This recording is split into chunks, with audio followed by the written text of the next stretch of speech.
The wind played with my hair as I descended the airplane steps, and the warm, humid air instantly enveloped me like an old blanket. There it was, that same feeling of freedom I had been chasing all over the world. This time, my destination was a small, nameless island in the heart of the ocean, my personal paradise for the next 2 weeks. And my faithful companion was a suitcase half filled with swimsuits. Each one had its own story, its own mood, and its own purpose. For the first day, I chose my boldest piece, a tiny blood-red bikini. It was daring, loud, and demanded attention. Just what I needed to declare to this island, I'm here. I spread my towel on the golden sand, which sparkled in the sun like a scattering of jewels, and breathed in the salty air deeply. The ocean was calling me. I ran into the turquoise waves, and the cool water enveloped my heated skin. It was pure bliss. When I surfaced, brushing my wet hair from my face, I noticed him. He was standing on a surfboard, skillfully balancing on the approaching wave.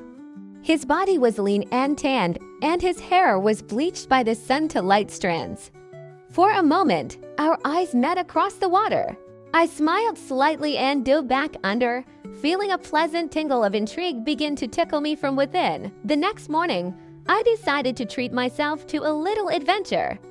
The locals told me about a secret bay hidden behind a wall of tropical jungle. For such an expedition, I chose something different, an elegant, deep emerald-colored one-piece swimsuit. It fit my body like a second skin, creating the image of a mysterious explorer rather than just a tourist making my way through the thick undergrowth. I heard only the singing of exotic birds and the rustling of leaves under my feet. And then, finally, a miracle opened up before me. A small, perfectly round beach with snow-white sand, surrounded by high cliffs.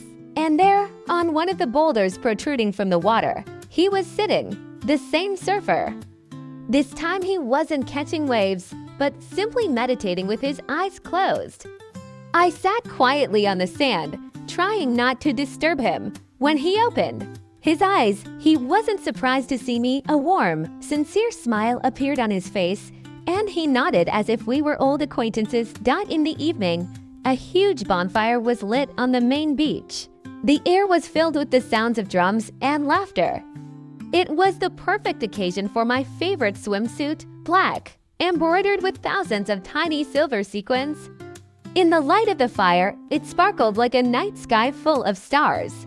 I danced barefoot on the warm sand, surrendering to the rhythm and feeling like part of this magical ritual. And then he approached. "It seems we keep bumping into each other," he said, his voice as warm as his gaze. "Maybe this island isn't that big," I replied playfully. "Or maybe you're just following me, surfer boy," he laughed. "Call it fate, or my excellent taste in interesting company."